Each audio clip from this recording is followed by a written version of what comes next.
Mi nombre es Arlene Salles, soy la Deputy Leader del grupo de investigación de Responsible Research and Innovation en el proyecto europeo sobre cerebro humano, y soy investigadora senior en la Universidad de Uppsala, en particular en el Centro de Bioética y Ética de la Investigación.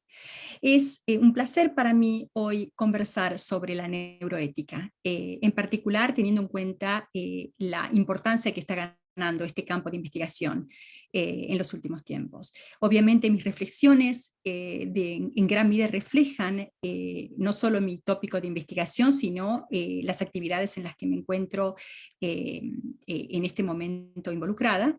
En particular en tanto investigo en el proyecto europeo sobre cerebro humano.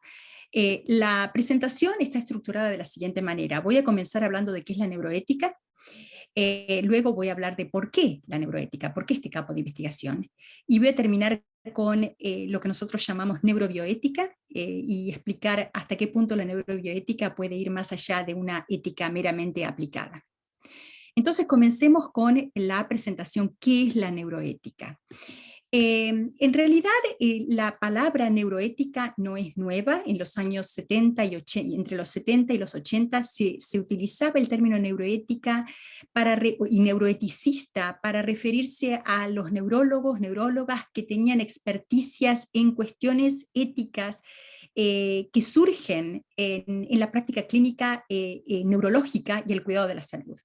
De modo que no se puede decir que el término neuroética en sí sea nuevo. Lo que tal vez es más nuevo es la neuroética como campo de investigación. La neuroética como campo de investigación surge oficialmente, digamos, a partir del año 2002, cuando la Fundación Dana, la Dana Foundation, organiza un encuentro donde convoca a investigadores en varias áreas, incluida la filosofía, el derecho, la política, la teología, justamente para tratar de determinar cómo abordar los problemas éticos que surgen con la investigación y con el mayor conocimiento que nos dan las neurociencias. En esta ocasión, William Safire definió a la neuroética ya como un campo que se ocupa del examen de lo correcto y lo incorrecto, lo bueno y lo malo en torno del tratamiento, el perfeccionamiento y la invasión no deseada o la manipulación problemática del cerebro humano. Entonces, a partir de ahí que se puede decir que surge la neuroética como disciplina o como un campo, un área de investigación más sistemática. Hoy día consideramos que la bioética es un campo que aborda las cuestiones teóricas y prácticas que se plantean cuando los descubrimientos científicos sobre el cerebro se utilizan en la práctica clínica, en políticas de salud y en políticas sociales. Y esto es importante porque en realidad si vamos a la definición que da William Safire en el 2002 y el tipo de comprensión de la disciplina que tenemos hoy día, podemos decir que hoy día se ha tratado de ir un poco más allá de una mera ética aplicada. Y esto lo voy a desarrollar un poquito más luego. No se trata simplemente del examen de lo correcto y lo incorrecto, lo bueno y lo malo en torno del tratamiento, etcétera, como nota Safire, sino que también se trata de alguna manera de tratar de analizar supuestos, de investigar sobre cuestiones fundamentales que parecen subyacer la investigación neurocientífica y el tipo de cambio que puede producir, inclusive en la manera como pensamos ciertas cosas, y esto lo vamos a desarrollar un poquito más luego. La neuroética es un campo muy interdisciplinario, se la considera una interfaz entre las ciencias empíricas del cerebro, la filosofía de la mente, la filosofía moral, la ética, la psicología y las ciencias sociales, y es interdisciplinaria. Multi porque efectivamente, como decía recién, participan en la investigación neuroética disciplinas variadas, pero interdisciplinarias porque la idea es, en última instancia, integrar las perspectivas de estas distintas disciplinas para lograr un discurso particular. Y ese discurso particular tiene que ver justamente con cómo abordar las cuestiones variadas, no solo éticas, sino también filosóficas, regulatorias, sociales, que plantea el mayor conocimiento del cerebro. Ahora bien, ahí tienen la cita, digamos, la referencia de la cita de William Safire.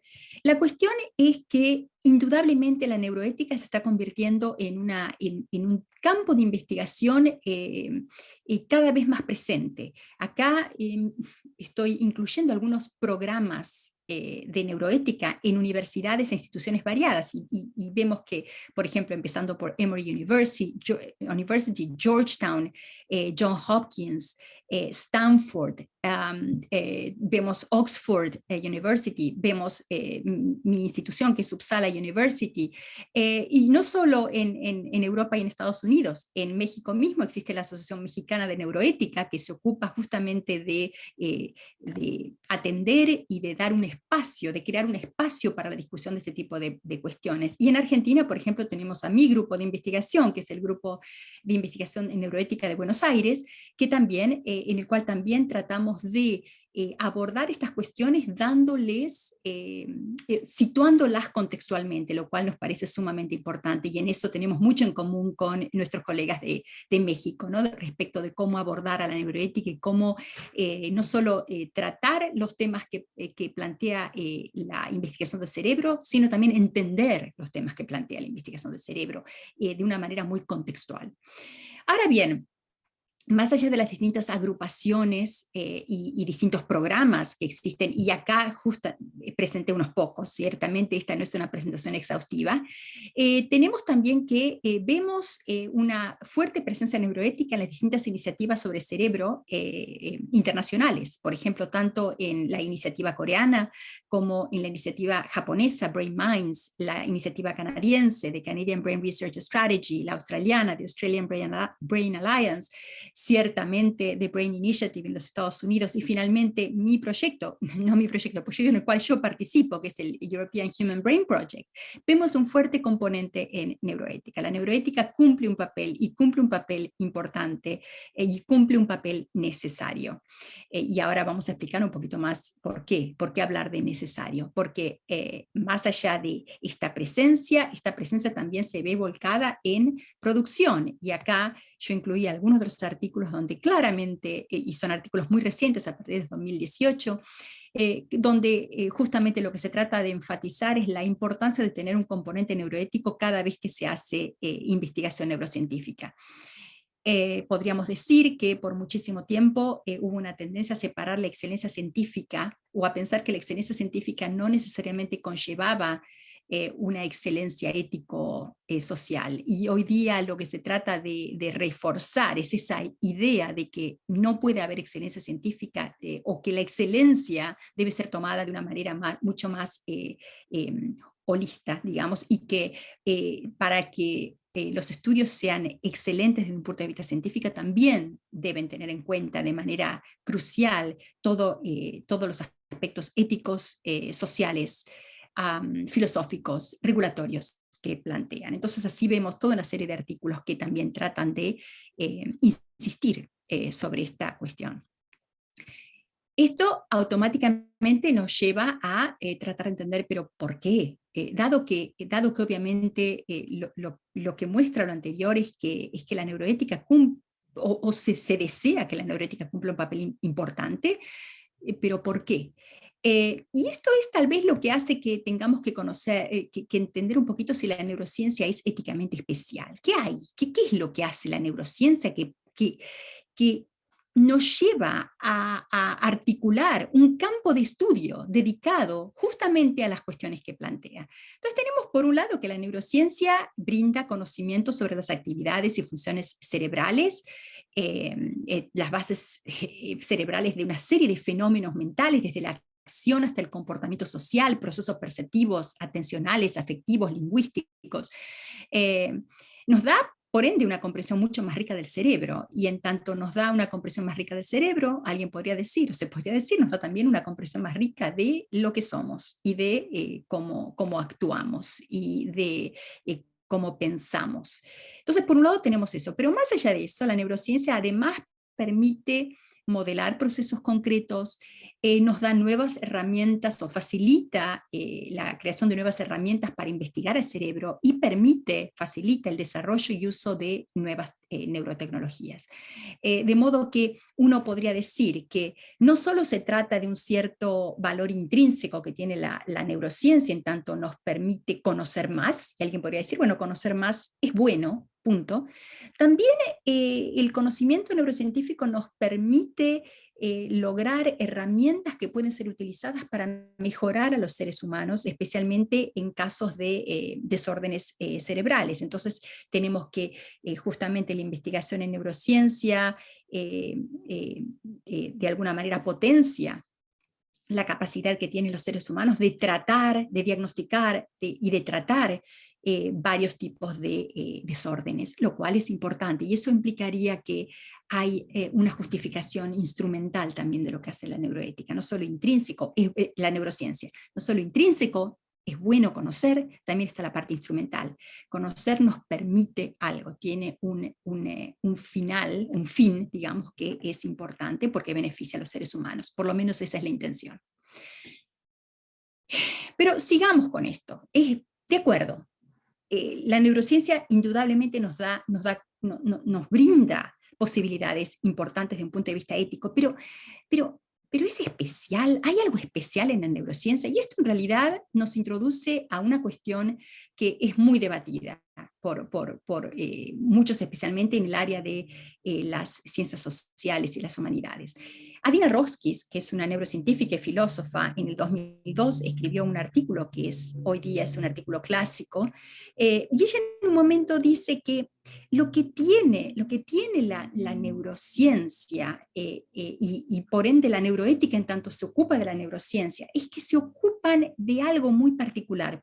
¿Por qué? Porque el cerebro es un órgano que está fuertemente conectado, ella dice íntimamente conectado con nuestros comportamientos. Hay una relación especial entre el cerebro y nosotros mismos, de modo que lo que algunas personas argumentan es que hay algo que hace de la neurociencia no solo éticamente relevante, sino éticamente especial, porque se ocupa de un órgano especial y por lo tanto requiere de una atención muy particular, porque no fácilmente puede ser subsumido en otros tipos de campos éticos. Hay algo más, y eso es lo que de alguna manera sale a relucir cuando se habla de neuroética. Entonces, uno de los puntos es, ¿tiene el cerebro un estatus especial? Ciertamente podemos decir que es el locus, el lugar donde está la mente, la identidad, el libre albedrío, la agencia moral. Sí, ciertamente no quiero decir con eso que seamos un cerebro en un vacío, porque no lo somos, pero indudablemente el cerebro, existe una conexión muy particular entre el cerebro y todas estas capacidades que tienen los seres humanos. Entonces, en tanto la neurociencia se ocupa del cerebro, puede presentar un desafío a creencias arraigadas, por ejemplo, sobre nuestra identidad individual y colectiva. ¿Qué quiero decir con esto? Bueno, nosotros tenemos cierta concepción de quiénes somos o de lo que somos, y se ha encontrado que, por ejemplo, ciertas neurotecnologías parecen alterar un poco cómo las personas se ven a sí mismas. Entonces, algunas personas dicen, bueno, esto implica que es factible, es posible que la neurociencia de alguna manera desafíe creencias que tenemos sobre quiénes somos nosotros mismos, no solo nosotros mismos a nivel individual, también a nivel colectivo, que son los humanos, por ejemplo, y cuán diferentes son de otros tipos de seres. Entonces,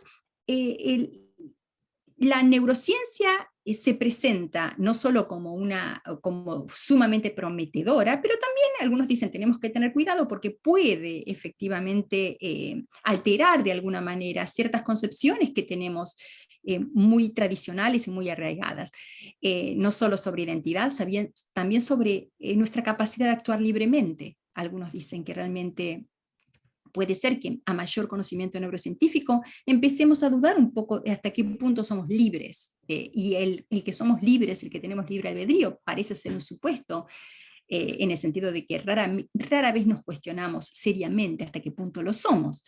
Y algunos dirían que también la neurociencia de alguna manera puede presentar un desafío a nuestro estatus moral. Nosotros como seres humanos consideramos que tenemos un estatus particular, y justamente ese estatus particular está anclado en el tipo de personas que somos y lo que podemos hacer.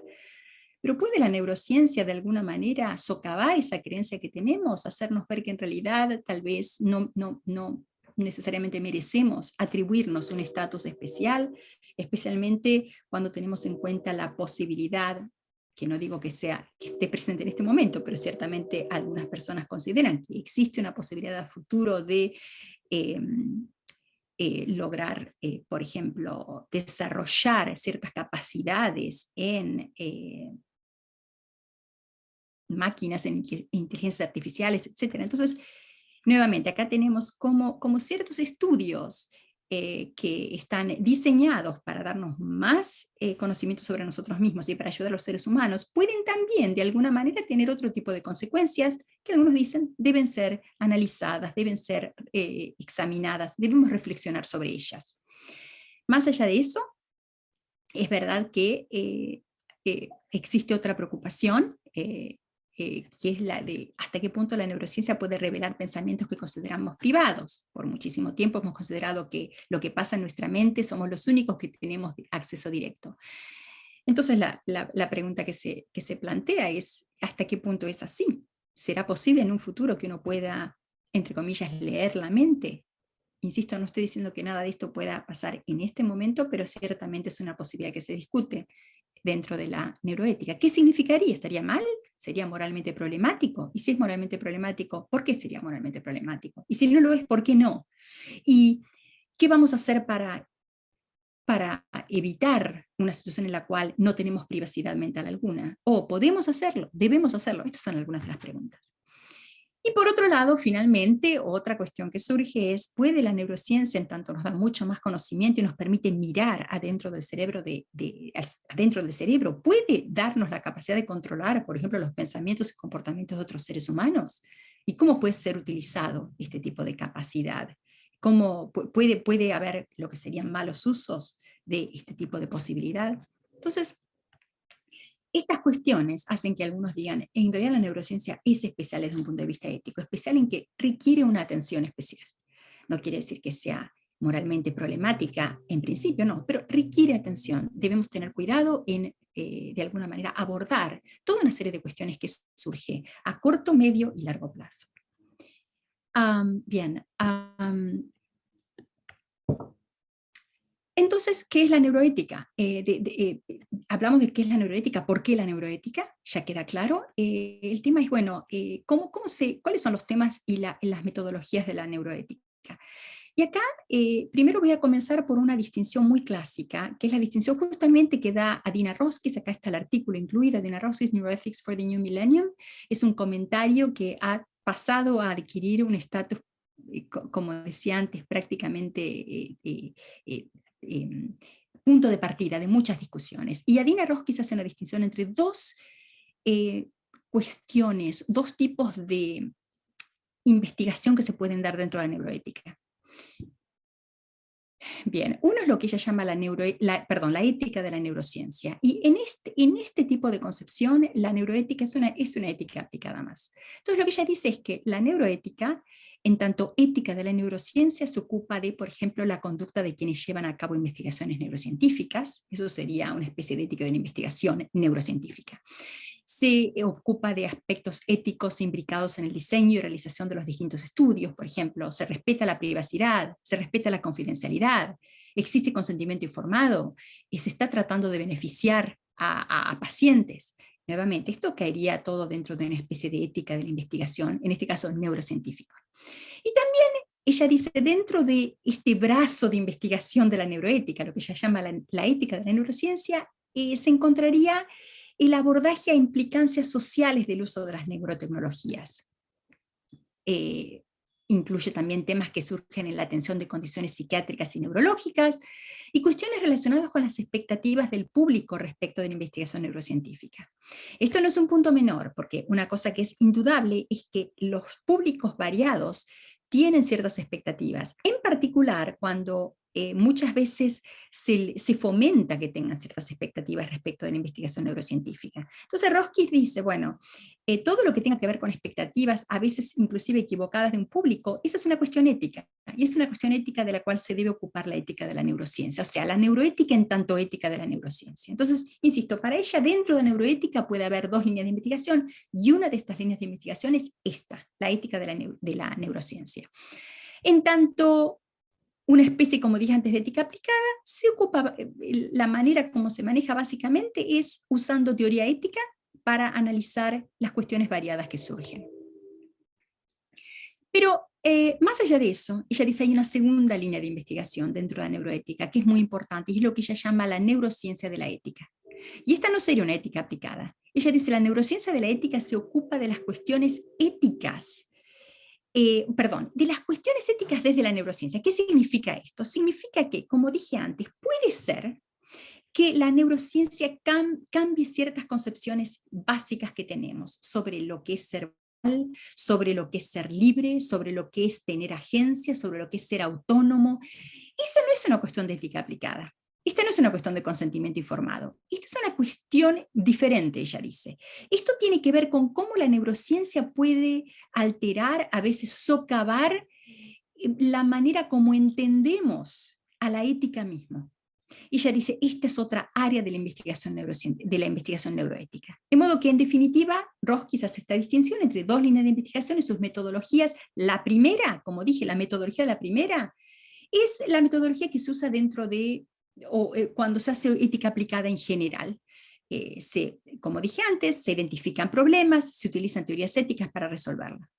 En el caso de la neurociencia de la ética, es una metodología mucho más empírico-descriptiva. El tema es, bueno, ¿qué significa hacer este tipo de distinciones y cuán útil es este tipo de distinción? Y nosotros en el grupo en Uppsala pensamos que en realidad esa distinción, la distinción que hace Roskis es importante, pero no captura plenamente, no llega a abordar de manera completa todas las cuestiones que surgen dentro de la neuroética o todas las cuestiones de las cuales se puede ocupar la neuroética. Y es así que hicimos una distinción, entonces, entre tres tipos de líneas de investigación dentro de la neuroética. Lo que nosotros llamamos neurobioética, lo que llamamos neuroética empírica y lo que llamamos neuroética conceptual, que sería una especie de neuroética fundamental. Entonces paso a explicar qué significa cada una de ellas. Lo que nosotros llamamos neurobioética es lo que para Roskis es ética de la neurociencia, digamos. ¿Qué es la neurobioética? Bueno, la neurobioética se ocupa de temas aplicados, como dije antes, consentimiento informado, protección de datos, ética de la investigación, ética de la psiquiatría, ética en neurología. ¿Qué metodología usa? Aplica teoría y razonamiento moral, utiliza principios éticos, de autonomía, de beneficencia, de justicia, de no maleficencia, y utiliza enfoques bioéticos, y hay una literatura muy abundante sobre los distintos enfoques bioéticos que se pueden utilizar. Es decir, para nosotros, el motivo por el cual nosotros llamamos a esta línea de investigación neurobioética es porque en realidad es exactamente como la bioética, pero se ocupa de lo neuro, de ahí que sea neurobioética.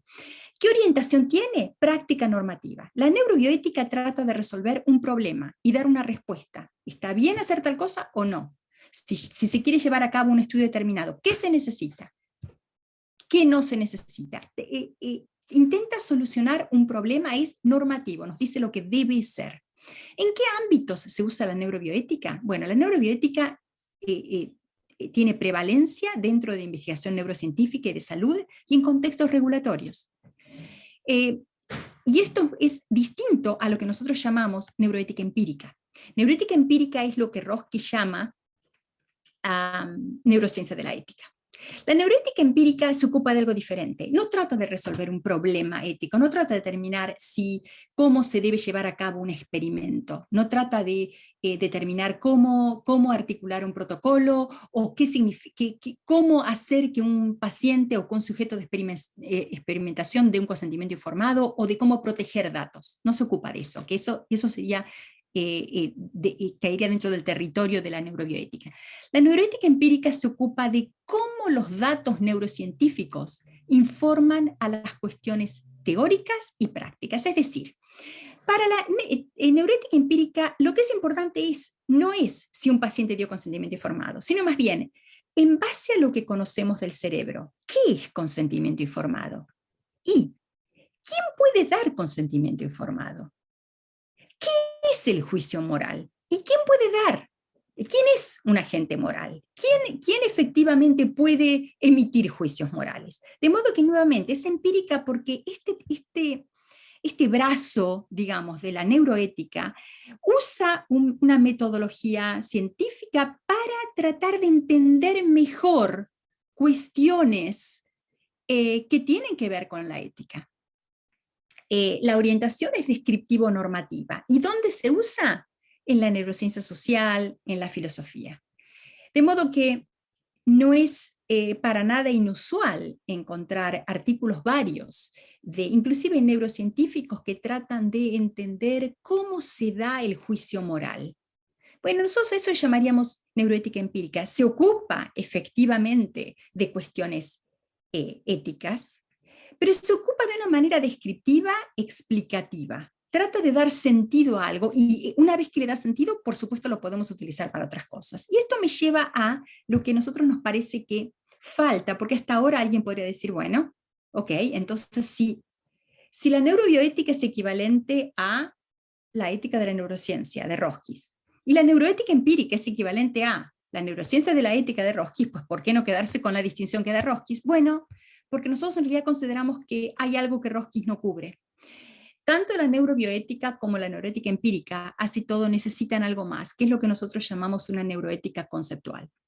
El hecho es que estemos hablando de consentimiento informado, estemos hablando de privacidad, estemos hablando de confidencialidad, estemos hablando del cerebro, necesitamos entender, necesitamos claridad conceptual. Necesitamos entender de qué estamos hablando, necesitamos analizar cómo se construye el conocimiento neurocientífico.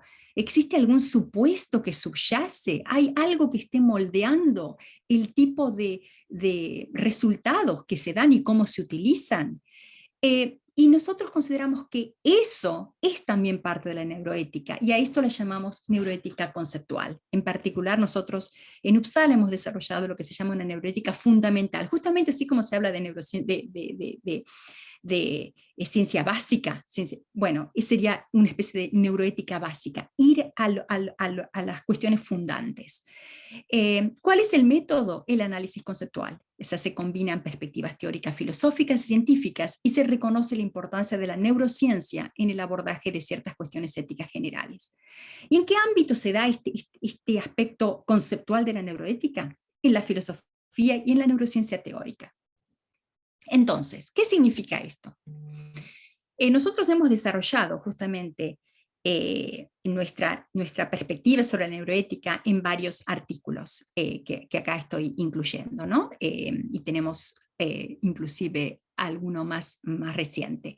Pero básicamente lo que nosotros tratamos de hacer es mostrar no que la neurobioética no es importante, porque lo es, y ahora vamos a hablar un poquitín más para terminar sobre neurobioética, no que la neuroética empírica no es importante, porque lo es, pero de todas maneras lo que decimos es que existe un área de investigación dentro de la neuroética que es esta neuroética conceptual más fundamental, que de hecho complementa de manera esencial tanto a la neurobioética como a la neuroética empírica, y que generalmente ha sido dejada de lado. Generalmente no se le presta demasiada atención a esta neuroética más conceptual, más fundamental.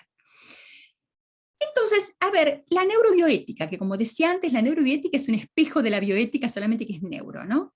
Se la puede considerar como una ética aplicada más. Y como una ética aplicada más, ¿qué significa que sea una ética aplicada más? Bueno, ¿qué es la ética aplicada? ¿Y por qué las éticas aplicadas a veces tienen una mala reputación? Porque efectivamente, a veces, inclusive en ámbitos académicos, se habla de, eso es una ética aplicada, ¿no? Como que no tiene la importancia o la gravitas que tendría otro tipo de orientación filosófica más. Bueno, porque la ética aplicada a veces se la construye como simplemente la aplicación, como dice el nombre, de un conjunto limitado de conceptos, derechos, obligaciones, deberes, un grupo limitado de principios, autonomía, beneficencia, etcétera, a problemas éticos. Entonces se dice, bueno, básicamente, ¿qué es una ética aplicada? La ética aplicada aplica todo este repertorio de conceptos y de principios a problemas éticos. Eh, asumiendo que el problema ético ya es claro, cuando muchas veces no lo es, y generalmente se usa un abordaje deductivo y en algunos casos inductivo. Pero ¿cuál es el problema de las éticas aplicadas cuando se las concibe de una manera un poco pobre?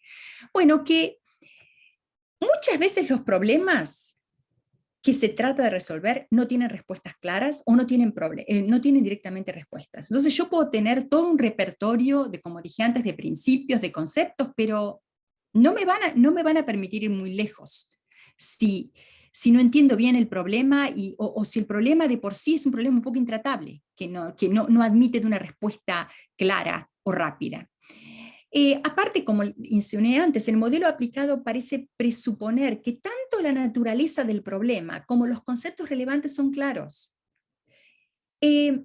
Violar la privacidad. ¿Qué es la privacidad en primer lugar? ¿Cómo entender a la privacidad? Mal podemos hablar el problema de la violación de la privacidad si no tenemos claro qué es la privacidad, particularmente teniendo en cuenta que hay varios tipos de intereses que tienen que ver con la privacidad. Y los seres humanos no necesariamente están interesados en mantener privacidad en ciertos aspectos, pero están muy interesados en mantener su privacidad en otros. Entonces, privacidad de por sí es un concepto muy amplio, necesita claridad conceptual. Además, el modelo de ética aplicada sugiere que con ser bueno, digamos, en teoría ética, es suficiente. Y no es así. No se trata solamente de ser bueno en teoría ética. No se trata de entender los distintos enfoques, enfoque de la virtud, o el famoso enfoque de los principios, o enfoques deontológicos. Uno puede saber muchísimo sobre todos esos distintos enfoques éticos, y sin embargo, eso no necesariamente permite abordar un problema o uno de los problemas que plantea la neurociencia de una manera rica y productiva. Y aparte el problema de la ética aplicada, así entendida de una manera más pobre, es que deja poco espacio para que otras disciplinas, otros enfoques de alguna manera puedan contribuir a la solución del problema. Entonces, nosotros consideramos que la neurobioética, como dije antes, que es tan importante, en realidad admite de una interpretación mucho más rica de la que se le da generalmente. Y por eso hablamos de ir más allá del modelo aplicado. La neurobioética, como dije antes, se concentra en temas aplicados. Se trata, como dije antes, de resolver una cuestión. Pero sin embargo, lo que nosotros queremos argumentar es que sin ese sostén conceptual, sin un análisis cuidadoso de qué es lo que está en cuestión, por qué está en cuestión, cómo entender los conceptos fundamentales, no va a ir muy lejos. Y es por eso que hablamos de más allá del modelo aplicado. No se trata de minimizar a la neurobioética, sino por el contrario, revalorizarla, entender que la neurobioética puede dar muchísimo más de lo que da, en tanto vayamos un poco más allá del modelo aplicado, el modelo de aplico teoría ética a un problema, y tratemos de entender y develar las cuestiones y los conceptos de una manera más rica. Entonces, en última instancia, esta neuroética conceptual que nosotros proponemos no es por motivos, digamos, de claridad en una presentación así, yo la estoy separando, pero se podría decir que es parte fundamental de una neurobioética y de una neuroética empírica. A nivel teórico, implica analizar las nociones relevantes, cómo juegan un papel muy importante cuando se trata de abordar cuestiones prácticas. También nos indica la necesidad de desarrollar y utilizar una metodología muy crítica, no solo cuando abordamos una cuestión planteada por la neurociencia, sino también cuando abordamos el conocimiento en sí que nos da la neurociencia. ¿Qué significa? ¿Por qué? Como dije antes, ¿cuáles son los supuestos? Y a nivel práctico, complementa la discusión normativa, complementa la discusión de la neurobioética. ¿Qué tipo de abordaje entonces en la neuroética que estamos proponiendo? Bueno, tiene que haber, obviamente la neuroética requiere de un análisis normativo. Hay que identificar cuestiones éticas, hay que utilizar teoría ética para manejarlo, pero eso no es todo. También hay que saber los hechos necesarios, cómo se lo interpreta, perspectivas de los involucrados. Volviendo al ejemplo que vi antes, en el tema de privacidad y de la potencial, como sabemos, la investigación neurocientífica se ve importantemente nutrida por datos y datos y datos. y cantidades masivas de datos, ¿no? Entonces, se podría decir que, bueno, está toda la cuestión de cómo hacer para mantener a esos datos de una manera privada, para hacer que esos datos no sean mal usados. Hay toda una serie de cuestiones que surgen. Bueno, por supuesto tenemos que entender al problema y tenemos que ver cuáles son las consideraciones éticas. Bueno, está en una cuestión de justicia, está en una cuestión de autonomía, está en una cuestión de beneficencia, está en una cuestión de no maleficencia, etc. Pero más allá de eso, también necesitamos otros hechos. Esta es la parte empírica. ¿Cómo estamos interpretando? ¿Qué tipo de, como dije antes, qué tipo de intereses privacionales tienen las personas? ¿Qué es lo que les interesa a las personas sobre la privacidad? ¿Por qué? ¿Cómo? Y también, insisto, dentro de esto está la parte conceptual. Conceptos, supuestos, resultados científicos. Esos deben ser cuidadosamente analizados también. Entonces, voy a terminar dejando simplemente dos cuestiones de las que se ocupa la neuroética y que queden, digamos, como reflexión. Y son solamente dos, hay muchísimas cuestiones de las que se ocupa la neuroética. Una es cómo impactan las neurotecnologías, tanto invasivas como no invasivas, la capacidad de las personas de ejercer el libre albedrío. Si la impactan, ¿es su utilización moralmente problemática? Si efectivamente ciertas neurotecnologías alteran de alguna manera la capacidad de actuar libremente, ¿implica esto que son moralmente problemáticas? ¿Y qué hacemos al respecto? Otra pregunta. ¿Pueden los BCIs, que serían las interfaces cerebro-computadora, ¿pueden las interfaces cerebro-computadora alterar la identidad personal? Es decir, pueden, supongamos, en el caso de un paciente que de pronto siente que luego de un procedimiento no se reconoce, entre comillas. ¿Es esto problemático? ¿Implica esto una alteración de la identidad? ¿Es problemático? ¿Cuáles serían las implicancias éticas? Y estas, insisto, son dos preguntas de las muchas que hay, simplemente para dejarlos un poco pensando no solo sobre cuáles son los problemas, sino también qué tipo de soluciones estamos dispuestos a aceptar. Con esto los dejo. Muchas gracias.